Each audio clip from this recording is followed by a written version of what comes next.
আচ্ছা, আপনারা কি কোনো মাথা পাগল বেস্ট ফ্রেন্ড দেখেছেন যাদের সব কিছুতেই তাড়াহুড়া? হ্যাঁ, আমার এমন একটা বেস্ট ফ্রেন্ড আছে। মাথায় সমস্যা। না না, এমন কিছু না। নমস্কার সবাইকে, কেমন আছেন সবাই? আমার নতুন একটি ব্লগে সবাইকে স্বাগত জানাই। চলুন তাহলে দেখা যাক আমার বেস্ট ফ্রেন্ডকে। এই হচ্ছে আমার best friend, sweet best friend. তো বেস্ট ফ্রেন্ড আমার একেবারেই কোনো রিয়াকশান দিচ্ছিল না ক্যামেরাতে, তো আমি ওকে বারবার শিখিয়ে দিচ্ছিলাম একটু রিয়াকশান দে। তারপর আমরা অটোতে উঠে গেলাম। ও আমরা কোথায় যাচ্ছি সেটাই তো বলা হলো না। আমরা যাচ্ছি আজ আমার ফ্রেন্ডের বিয়ের স্যালন ঠিক করতে। হ্যাঁ, ঠিকই শুনেছেন, আমার ফ্রেন্ডের বিয়ে সেই ফেব্রুয়ারি মাসে। তো সে এখনই স্যালনকে বুক করে রাখবে, না হলে হবে না তার।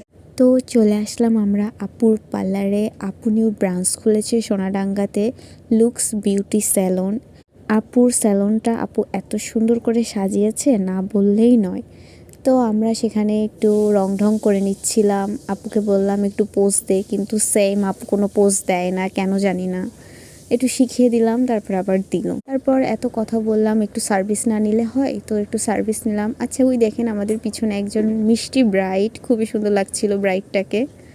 তো আমার ফ্রেন্ড কেন জানি না এই ভিডিওটা করেছিল।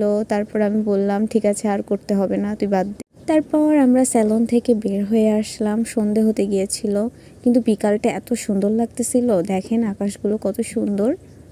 তারপর আমরা ভাবতেছিলাম যে রাস্তা দিয়ে হাঁটতে হাঁটতে একটু বাসার দিকে যাই।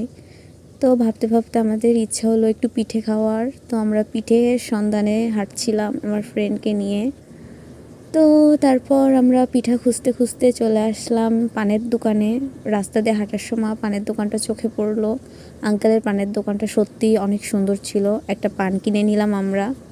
তো আঙ্কেল আমাদের সুন্দর করে পানটা বানিয়ে দিচ্ছিল। আমরা যে পানটা নিব, তো আঙ্কেল সুন্দর করে অনেক মশলা টশলা দিয়ে বানিয়ে দিচ্ছিল। তো আমরাও একটু পানের সুন্দর করে ভিডিও করে নিচ্ছিলাম। আঙ্কেলের দোকানটা এত সুন্দর করে সাজানো, ভিডিও না করে থাকতেই পারলাম না।